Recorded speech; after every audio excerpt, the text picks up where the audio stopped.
another video, and it looked like Caitlin Clark has landed a huge win against the... All right, let's talk about Kathy Engelbert, because there's no way she saw this one coming. The WNBA's Everything's Fine act? Yeah, that just completely blew up in her face. Caitlin Clark didn't just dominate on the court. She might have just won the biggest off-court battle, too. The same league that tried to quietly brush off the whole assault incident? Well, guess what? Karma clocked in for overtime, and it's serving just as hot. So tell me, who dropped the ball worse here? The league or the players?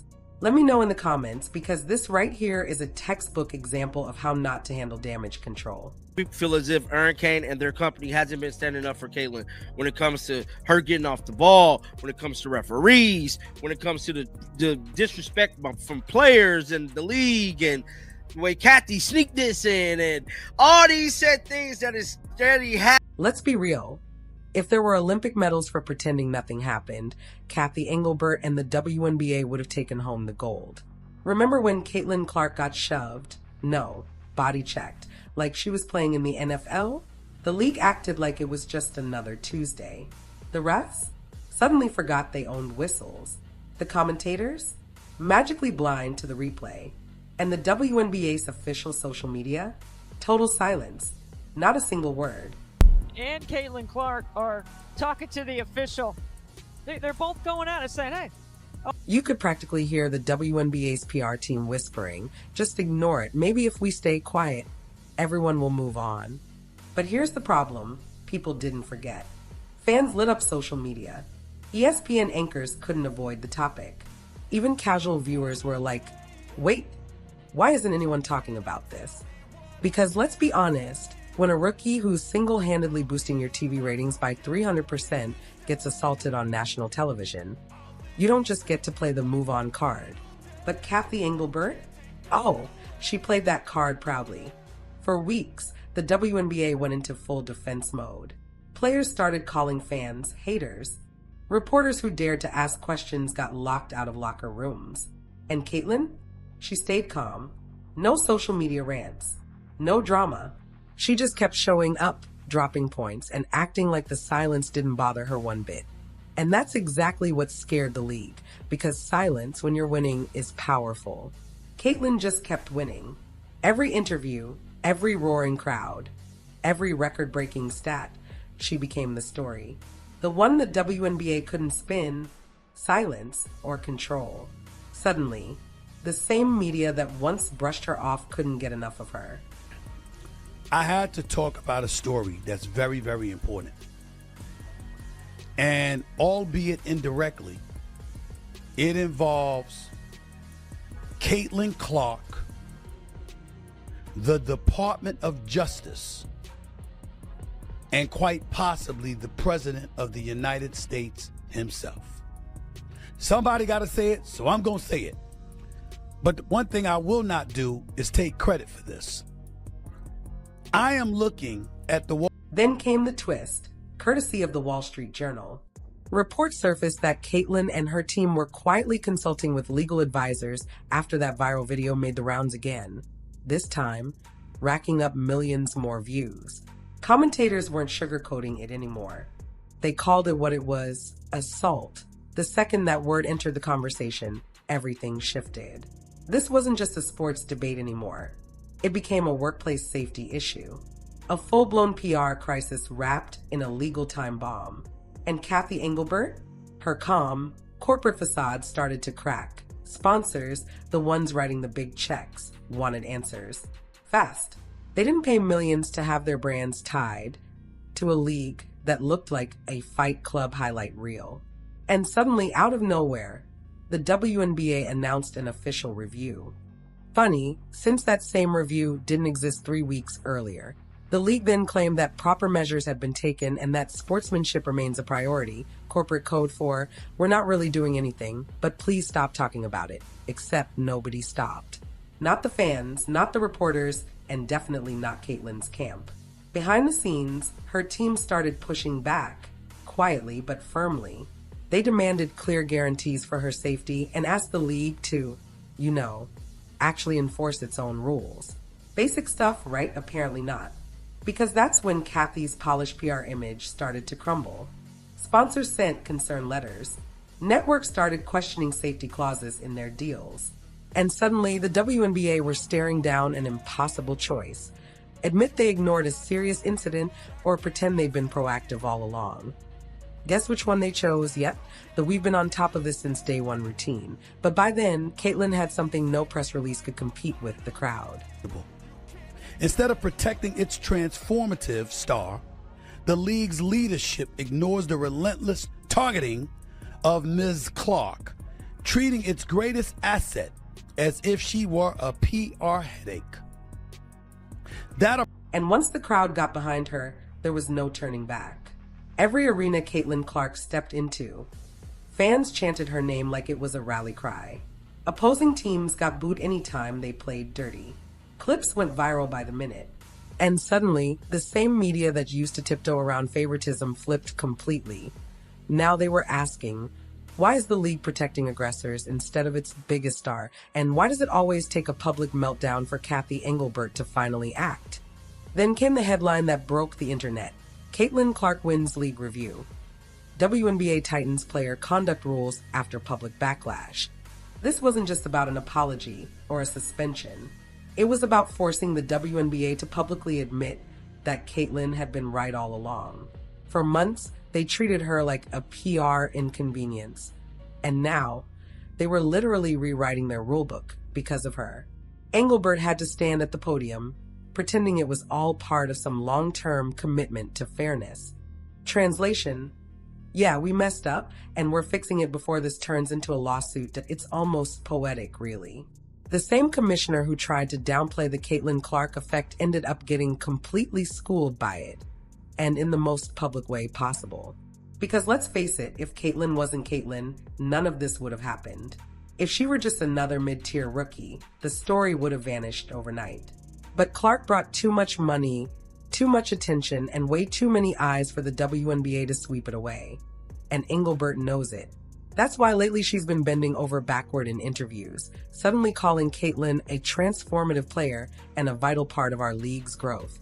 Yeah, because nothing screams vital like ignoring someone until the lawyers show up, right? But here's where things got even messier. The incident didn't just divide the fans, it started splitting the players, too. Some of Caitlyn's teammates quietly defended her, saying the hate had gone too far. Others still blamed media hype. But you could feel the shift.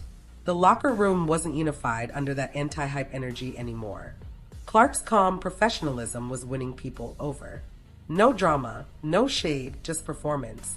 And that scared Engelbert more than anything, because Caitlyn's quiet composure had more power than the entire WNBA PR department combined. Then the script completely flipped. The league thought the controversy would fade after a few bad headlines and a weak press release. Instead, it spiraled into a massive reality check for Engelbert's entire leadership style. Suddenly, the same networks that once said, Caitlyn needs to toughen up, were asking, has the WNBA failed to protect its biggest star? That's what happens when you try to gaslight an entire fan base. It might work for a week, maybe two. But once the receipts pile up, there's no spinning out of it. Clips from that shove replayed nonstop. Sports podcasts shredded Engelbert's credibility. Even NBA legends like Charles Barkley and Stephen A. Smith started weighing in, not just defending Caitlyn as a rookie, but calling out the obvious double standard. Because seriously, if someone shoved LeBron like that, there'd be fines, suspensions, and a media circus for days. But with Caitlyn, the league barely blinked. And the more she won, the worse Engelbert looked. Because nothing exposes weak leadership faster than a player succeeding in spite of it. Caitlyn's calm made her look poised and mature. The league, on the other hand, looked disorganized and reactive. By the time they finally dropped their updated code of conduct, it was too late. Fans had already decided what the real story was. Caitlin Clark got assaulted. The league ignored it. And only when the backlash hit their wallets did they suddenly care to... That's not growth. That's desperation. And speaking of wallets, the sponsors noticed. Nike, Gatorade, Wilson.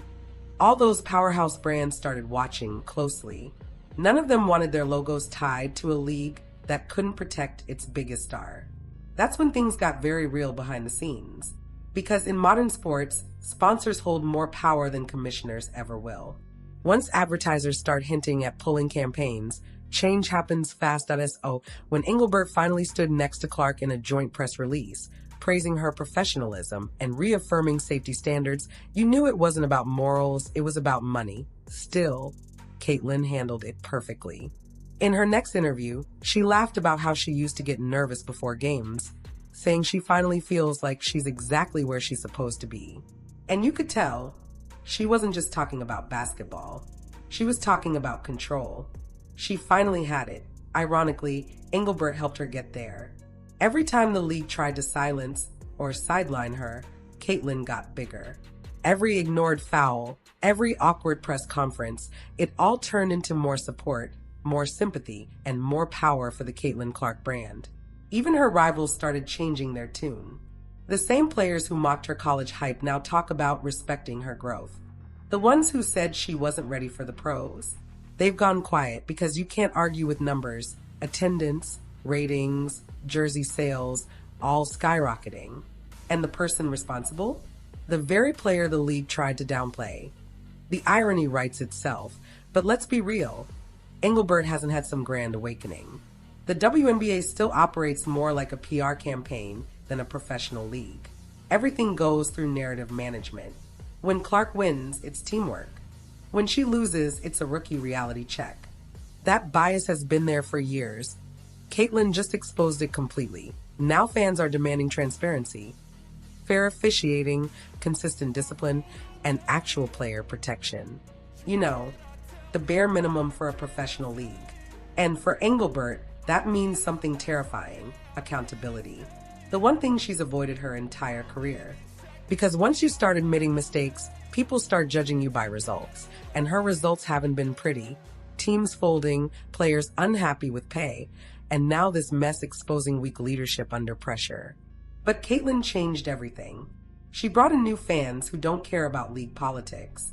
They care about fairness, and they're not afraid to call out hypocrisy when they see it done. That's what truly scares the WNBA. This new audience can't be manipulated. They saw the shove. They saw the silence. And now they've seen Caitlyn win both on and off the court. It's almost poetic. Her calm, quiet strength became her greatest weapon. While Engelbert scrambled for control, Caitlyn just kept playing, winning, and proving that authenticity can't be spun. And Engelbert knows it now. She can't control Caitlyn Clark. She can only try to keep up. So when people say Caitlyn Clark won, they're not just talking about a rule change. They're talking about a shift in power. For the first time in years, it's the fans, not the commissioner, shaping the WNBA's future. Engelbert thought Clark was just another star. She didn't realize she was the turning point, because now every WNBA player is stepping onto a court that Caitlyn Clark forced to be fairer, more visible, and more accountable. You can almost picture Engelbert replaying that press conference, wondering how it all slipped away, how a 23-year-old with a lethal jump shot and unshakable calm took control of her league. Well, Kathy, it slipped away the moment you underestimated the fans. Because you can't silence the people who pay the bills. And you definitely can't bury a story when the whole internet's watching. Caitlyn Clark didn't need to yell. She didn't need to sue. She didn't even need to post. She just kept playing, and somehow that quiet strength embarrassed an entire league office into action. So yeah, instant regret. Doesn't even begin to cover it. Engelbert didn't just underestimate Caitlyn Clark. She underestimated how smart, vocal, and loyal her fans are. And now, every PR line, every fake apology, every "we value fairness" quote sounds hollow next to Caitlyn's calm voice saying, "I'm happy with where I am. I've worked for this." That's not just confidence, that's control. And it's something the WNBA commissioner will never have again. So what do you think? Did Kathy Engelbert finally learn she can't silence the fans? Or will the league try another desperate PR stunt next season? Drop your thoughts below. And if you're following this saga, trust me, the WNBA drama is far from over.